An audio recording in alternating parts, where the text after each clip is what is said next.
got the Bible sa Book of Acts, chapter 19. Dito sa verse 11, makaigsunan.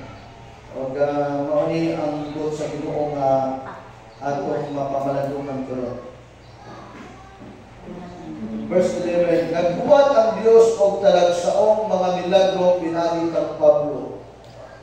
Bisan ang mga panyo o ang mga tapis na iyang gigamit, gidala to sa mga kasakiton, o naayo ang ilang mga sakit, o nanggula gikan kanila ang mga dautan ng Espiritu. May pipila nga nagsuroy-suroy nga mga Hudyo nga tighingilin sa mga yawa. Misulay usab sila sa paggamit sa ngalan sa Ginoong Hesus. Miingon sila sa ngalan ni Jesus nga giwali ni Pablo, gula diha. Gibuhat kini sa 7 ka mga anak na mga lalaki ni Siba, na usa sa pangulong pari sa mga Hudyo. Apan ang yawa miingon kanila, nakaila ako kang Jesus o kang Pablo, apan kinsa man kamo. Kung sa ingon sa yawa, nakaila ko kang Jesus, kang Pablo, apan kinsa man kamo. Mo itubag sa yawa ngadto sa mga anak ni Siba o sa kapangulong pari.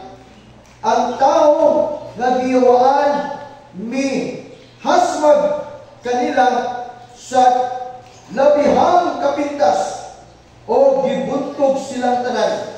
Nanagan sila gikan sa iyang balay na pulos sa maran o hubo na. Kaluoy sa mga nagwarper, no? Ang tanang mga Hudyo o mga dili Hudyo sa Espiso nakabalita nini o nalisang silang tanan o gipasilunggan pag-ayo ang ngalan sa Ginoo na si Jesus. Daghan usab ni atong nahimo nang mas magtutuo nga nangabot o sa dayag ni sugid sa ilang mga binuhatan. Daghan sa mga nagsalamangka ang nagdala sa ilang mga libro o disunog nila kini atubangan sa tanan. Ang mga libro mibilig mga 50,000 kaplatang kwarta. Tungod niini ang pulong sa Ginoo mikayla pag-ayo o nagmadaogon. Atong palakpakan ang pulong. Now, in the Kabuntagon, I'll be sharing about how does the name of Jesus works in us. Pangutana, unsa ba kagamhanan ang pangalan ni Jesus sa imong kinabuhi? Of course, talang mga Kristohanon, we use the name of Jesus. But the question is, how does His name works in a powerful way through you and through me, through us. Dagat-lingon nga, ngano naging nga mas gamhana na sila, mas dinihugan na sila kay kanako o kay kanila. Nanay mga butang nga atong magkatunan, magkaigsunan, considering nga kita wala ditay igong gahom, only God Himself. Amen? Only Jesus Christ has the power. But the good thing is, through Him, we can perform miracles. Through Christ, we can do miracles.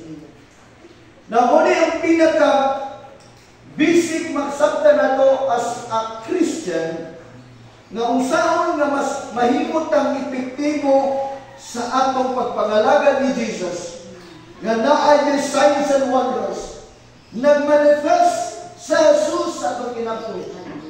Kanusa nagsugod ang manifestation ni Jesus? Diya sa imong kaugalingon. Kanusa nagsugod ang manifestation ni Jesus? Sa imong kaugalingon. Tingnan mong abay, nagsugod sa imong kaugalingon. Sa imong kaugalingon. Amen. Now, think mo, Nganong naging ang Bible nga si bisan kinsa nga nakang Kristo bag-o binuhat. 2 Corinthians 5 verse 17. Anyone be in Christ, si bisan kinsa nga nakang Kristo. Nakang Kristo bag-o siyang binuhat. Ang daan mangagi, ang bag-o magsigit pangabot. No wonder na ang kinabuhi na ito, hinay-hinay, slowly but surely. Doon ay hinay-hinay mamausap. Ang realidad na kausapan niya ang kaisunan, ang imong pagkatao. Ang imong pagkatao. In other words, your character. You know what? The word name means, sa Greek word, itawagin siya anuma. See with me, anuma. Ang anuma means, ang translation sa word anuma is the word character. Say with me, character. Character. Ang anuman nga ang kaaway, ang mga demons, if the man of God will begin to cast out demons, and then the demons will fly away. They will be casting out. Dili lang, sampol ikaw, kalaban sa Ginoo. Ang demons nag-obey, dili lang tungod sa ngalan, apan tungod sa kinaiya ni Kristo na naanimo. Amen? Nga nang ipatuo man ang mga demons, ang mga yawa ng Kristo. Not only because of His name, but because of who is Jesus. Kinsa siya. Because of His character. He has the nature of God. Amen? And He is I am. The word I am means because He is the creator of the universe. He owns everything. And the fullness of this earth is the Lord. Is Him. Tungod sa iyang kinaiyahan. So, unsa ang ngalan, ang word nga name is the word anuma in Greek word means character. So, if you pronounce the name of Jesus, nganong epektibo sa tayo? Kung ikaw mukas out sa balatian o unsang kasi, o doon ay parang binigyan dahil pag believe na doon ay manifestation. Amen. Now, kini nga senaryo, nga naman nga kini nga mga demons, ingon ang mga, try to imagine, mga anak ni pare, pangulong pare sa mga Hudyo. And then nagsulay sila o cast out sa mga nalimunyuhan. Unsay gigamit nila ang pangalan? What they use the name? Sa mga lima ka mga anak ni Sceva. They use the name of Jesus. Yung sila nga, nag-cast out sila in the name sa pangalan Jesus na Ginoo ni Pablo. Pahawa. Ang ilang expectation nga doon ay manifestation, magmanifest tungkol sa ngalan. But sad to say, ngayon na po makaigsunan, the more nangisok ang maong demonyo, gikaratil sila makaigsunan ng Bible, nagkahupo-hupo sila o samanan na gano'n. Ipulong sila, wala epektibo, wala epekto ang ngalan na Jesus. Nasa ikon sa yawa, nakailan ko kang Jesus, nakailan ko kang Pablo, apanting saman ka mo. Why? Because the devil, they could even see who you are. Mingon mang yawa nga, nakailan ko ni Jesus, pero mas nakailan mo kukunin mo. Ang imong karakter, maura kung sama na ako. So, ang gahom sa manifestation sa ngalan, not just because of that certain name, but because of the character of Christ nga naan mo. Muna gitawag na new creature, muna nga kumugamit na sa ngalan sa Ginoo, na ay gahom tungod sa karakter ni Christ na naan mo. Amen. Apan kumugamit ka sa ngalan ni Jesus na wala na usap imong kinabuhi, walay epekto ang imong kinabuhi. Itay mong away. Igsoon, gusto pagkaon, epektibong pagpangalaga. Usapang imong karakter. Amen. Amen!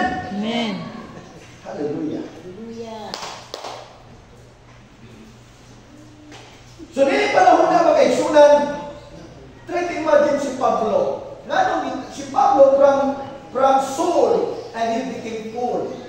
That's the transformation of his name. Amen?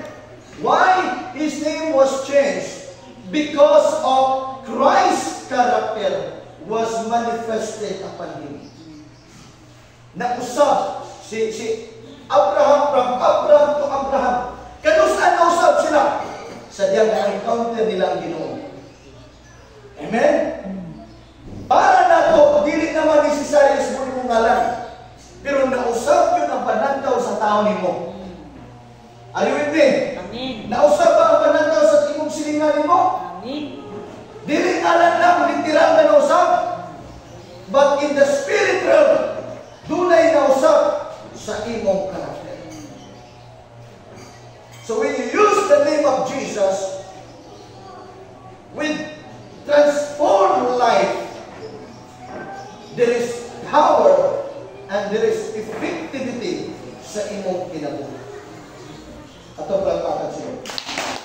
Si Pablo gikan sa pagka-kriminal. Try to imagine si Saul.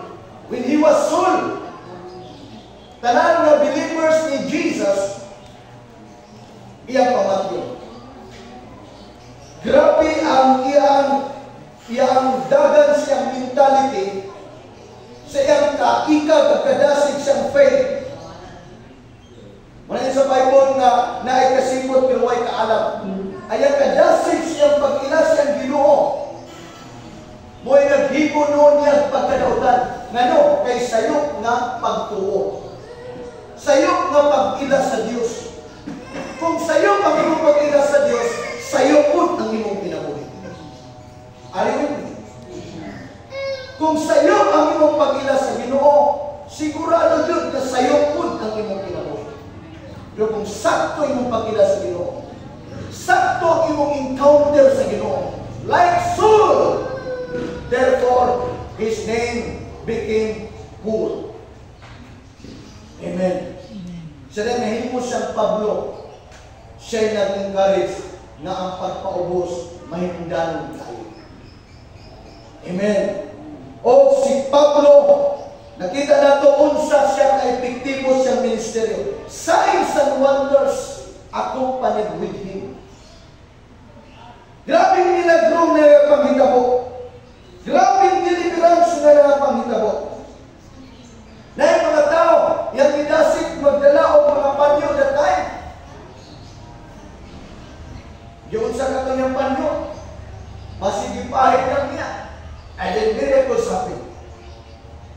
Di lang natungod sa panyo, tungod na ni Kristo nga naan niya. Amen. Tungod sa encounter niya and in the character of Christ, nag-operate siyang kinabuhi mo nang naay milagro na kapangita mo. O kini mga anak sa pare, try to imagine, makayon ka nga epektibo, gamhanan, dinihugan ko sila. Kaya kani mga servant ko ni templo, nagpuyo ni o templo, kay anak o mga pare. Nagsuroy-suroy po sila, nagministeryo po sila. And they are also trying to cast out demons.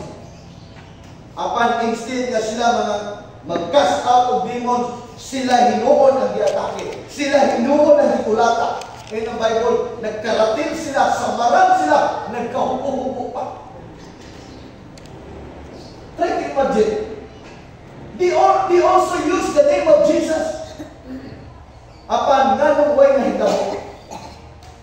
Because they have no character of Christ. That's the word name. Unsa ang ngalan is anuma, means character. Si Jesus ang iyang karakter, ang iyang pagka-Diyos. Mga importante sa Kristohanon na adjutay Kristo. Aron epektibo ta. Amen. Tignan yung abay. Salamat nga naa na kay Kristo. Kaya kung wala'y Kristo, di yung kakapasalig sa imong pagalinon. Makita yung yapon ang imong pagkatawhanon. Muang punta na naata sa pagkatawhanon. Ang pagkatawhanon naadya ang itawag carnality. Unsa man ang carnality? Naadya ang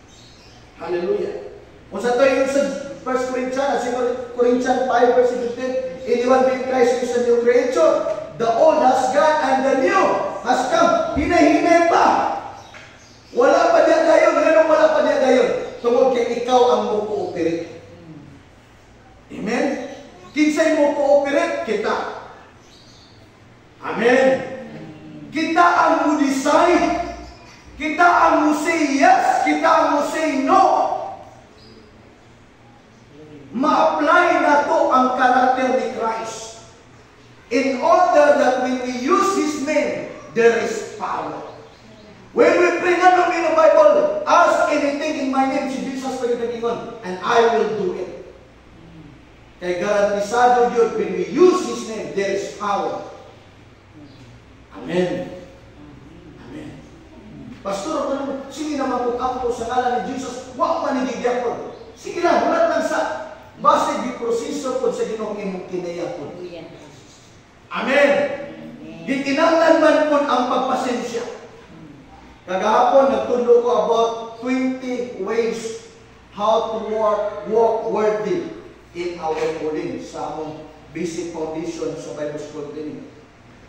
Naging discussion na mo, usa sa pinakagi-highlights na mo dito ang pagkinabuhi ng pagpailog. Unsa ka powerful ang pagpailog. Are you with me? Ang pagpaubos. Kaya nga no, wala nila yung sikreto kay pataas ka, pagpaubos sa yun. Amen? Unsa yung sikreto sa pagpataas? Pagpaubos. Mo na yung sikreto ng pataas sa Ginoo. Unya, nakanindot sa Ginoo, kay siya may magbuot. Wa ta kabalo sa kaya pagpataas. Are you with me? Wa ta kabalo. Unsaon kaya pagpataas? From nothing to something. From very ordinary person. Mura pagsipak yun ba, magayon ka nagikan sa ultimo kayo,